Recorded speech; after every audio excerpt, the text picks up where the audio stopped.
how to break free from others' expectations and be your true self. Do it. Don't hit the snooze button. You hit that snooze button, you're 9 minutes behind. You want to get your ass up and be yourself. Beat those others' expectations of you. Think of it like training, right? If I just took you as a guy who's never trained before and I just beat the Christ out of you on a nasty leg workout, you probably wouldn't want to come back. Thank God you started smoking cigars, because now we actually have something we can buy you.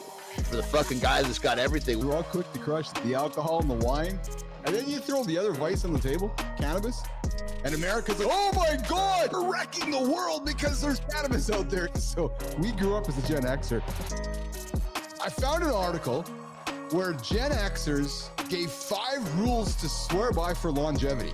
And brother, I gotta tell you, man, there was some nuggets. There's no reason, Johnny, that somebody can't go for a walk today. And you know what a walk does? There's 2 things. A, it gets blood flow. And B, it gets you some fresh air. And I suppose C, depending on where you are, gets you some vitamin D from the sun.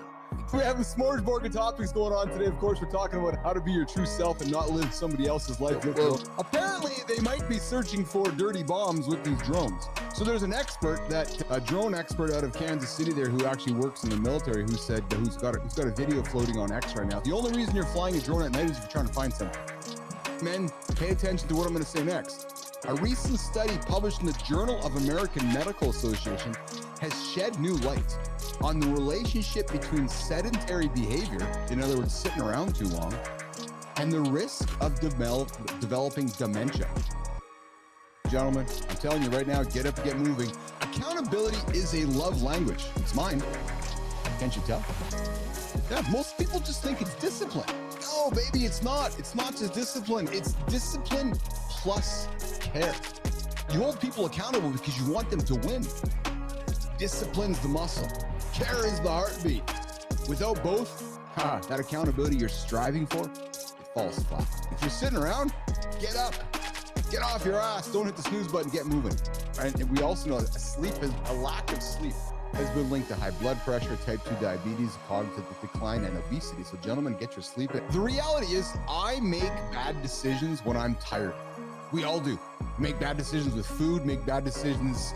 It's just, and they perpetuate, don't they? Find ways to limit those processed foods, prioritize fresh foods, and try to find ways to get rid of the sugar as you go through your day today. Well, and here's the thing. You have a family member in fucking alcohol rehab. Do you fucking bring him a 6-pack to visit? No. Exactly. Fuck, man. Jesus Christ. He didn't get out of that fucking hospital bed and go to the store and buy that cake by himself. How the fuck people still drink sugar drinks in 2024 is beyond me. Like, how you can sit down knowing what you know when you drink a can of Coke that is actually just liquid sugar. I just can't fucking get over it. Listen, the addictive centers in the brain don't recognize the difference between heroin or sugar. They just know that there's a highly addictive substance entering the bloodstream. People value pleasure over their health. People would rather get something that tastes good than get something that's actually benefiting their body. We're a no judgment zone unless you're drinking sugar. And then we're going to judge the fuck out of you. 2025, you got to bring some type of shame back. Now, we don't have to be too harsh with it, but we need a little bit of shame. Chronic stress is known to negatively impact longevity by contributing to inflammation, cardiovascular issues, and other health problems. Sitting down for more than 8 hours a day is going to increase your risk of death by about 40%. Those extra 15 minutes they don't wreck the rest of my day, but the benefits of those extra 15 are so much more. I'll just get up an hour earlier. Yeah.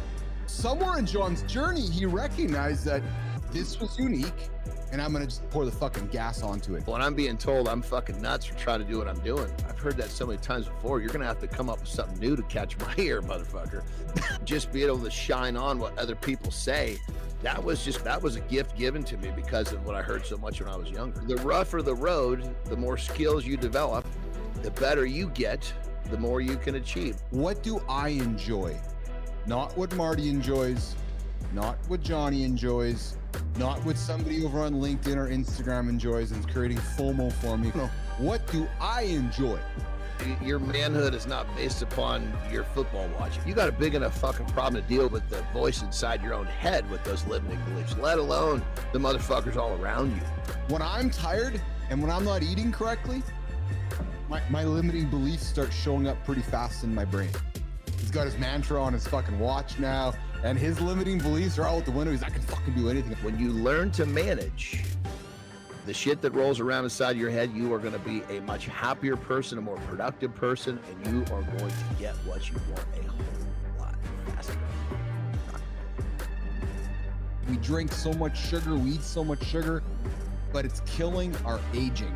Yeah, sugars will attach to proteins and fats in the body, and it sticks and it causes a clump. And what happens is that we don't have these enzymes to help with processing these sugars that are sticking there, and it leads to causing harm in the body. When clients come to me often, they're tired, they're feeling like they just have lost a step. And first thing I do is remove processed foods and sugars. And literally, sometimes they feel better right away. But by that 60-day mark, they fucking look better. The bags under their eyes start tightening up. They're acting differently. They're more vivacious, but just on a physical level, physically, they look younger. It's like reverse aging, taking the sugar out. We have to look at the individual, and it's what is your go-to source for stress relief? Yes. What are your habits that you're implementing every day? I think we're addicted to quick fixes. Right. I think that's what we want. It's what we've become accustomed to.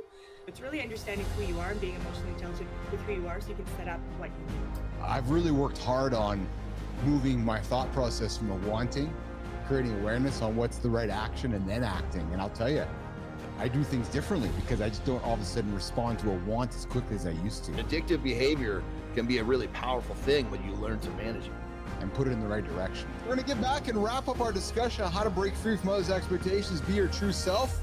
The topic we're talking about today, Johnny, is how to break free from others' expectations and be your true self, and waking up and being yourself. And boundaries create an opportunity, right? Because they do. Because if you put a boundary in place, to me, the net result of that is an opportunity for something pretty spectacular and exciting. If you want to be your own human and not be worrying about what others are, surround yourself with humans that you want to be like. Anybody can come do this for a few months. Yeah. Who can do this for fucking decades? One way to break free of others' opinions of me, as Rick was saying, was the realization that their opinions say more about themselves than about me.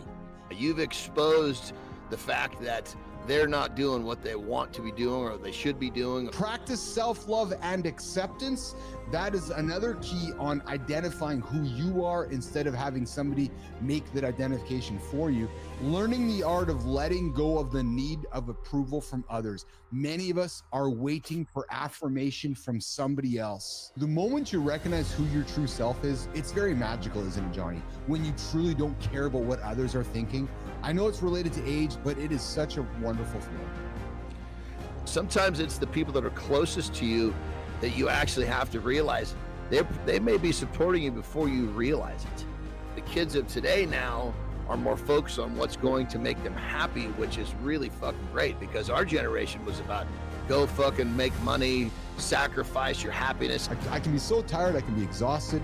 I come down here to the studio, put the old headset on, put the old glasses on behind the microphone, turn the lights on, and that opening ring just jacks me up. We need to get up, get moving, and get our ass in gear. If you're sitting too long today, you're gonna die. Yeah, true story. And if you're sitting too long today, you're gonna get dementia. Get your ass up, get moving.